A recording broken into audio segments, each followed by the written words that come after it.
You were okay with that?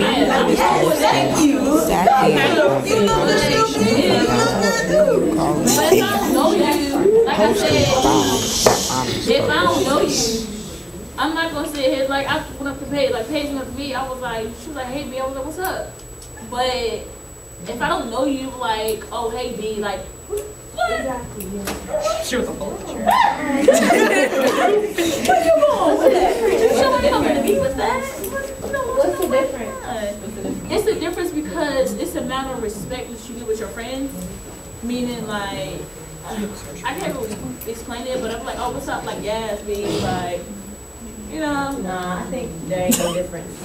If my friends not gonna call me a B, I don't care if you're playing or not. That's not. Because I don't feel like a bitch. Bitch is not a term of Loretta, how do black women empower and enslave? First moved down here, I kind of was a little insecure because I always was told, oh, you sound like a little white girl, a little valley girl, but I'm not from the valley, I'm from the hood, like, you know what I'm saying? So it's different because down south you have such that like southern drawl and like people talk so different. They speak like y'all doing, where I'm from, we don't say y'all, you know what I'm saying, we say you all. So I guess it's just different, especially coming from different places, because you got people from, we have a lot of girls from like the DMV area, you know, that their accent is a little bit different than I've heard anywhere else. You know, they sound more southerner than people who's actually from the south, to me. So it's just like where you're at, you know, code switch, especially in California. I feel like everybody thinks that we're code switching, but that's just really how people talk.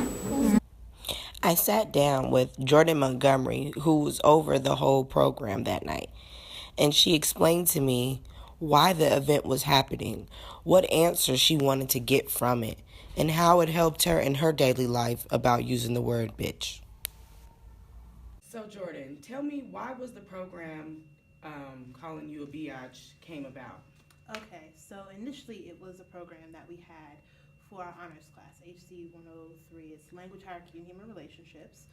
And so we were told to do a project on Black vernacular, Black English, Ebonics, anything like that, and what it has to do with the Black community, and in some aspects, womanism a little bit as well. And so my group decided, okay, let's talk about the B word. Let's try to find out why the Black community continues to allow it within, you know, our oral, within our space, and just allow it to still be here and alive, just like the N word. And that's what the other group chose. Right. And so while doing this, we were like, okay, so what can we really try to portray is good or bad about the B word? And someone said, let's not talk about it as good or bad. Let's just talk about it in terms of Black women in power, because that's what we are at Bennett College. Right. We're Black women, you know, trying to get the power of knowledge, to educate ourselves, and to do better, and to get positions of power, to show the world that we're good and we can do this, right? So in doing that, we wanted to talk about, okay, the B word, Black women use this, and it's always used towards us the most. Right. Like I looked at a Google chart and said, which race uses the B word more often, and what is it more often used to describe? And the biggest point on the chart was for Black women. So I was like, wow, this is really disturbing. So let's talk about this. Let's try to see if we can figure out, using our Bennett sisters as an example, why they want to constantly use the B word and why we allow it to continue to flourish. Right. And what was your intentions when you first got this assignment, to hearing all these girls and their thoughts of using the B word, and especially coming from Black girls too? Yeah. And so tell me, like, how did you feel after leaving that? Well, after leaving it, we kind of felt better knowing the intentions of the people that used it. So the fact that it was being used was a little disturbing, but at the same time we were like, okay, society has this way of making us use words that we don't often use. It's in music, it's in magazines, it's in books, people use it on social media all the time. So it wasn't that disturbing, but it was to the point of, okay, so we use it to call terms of endearment. Mm-hmm. We use it to code switch sometimes, you know, if we're comfortable around someone, you know, cuss words may fly out or whatever. Right. We use it to describe other people as an insult.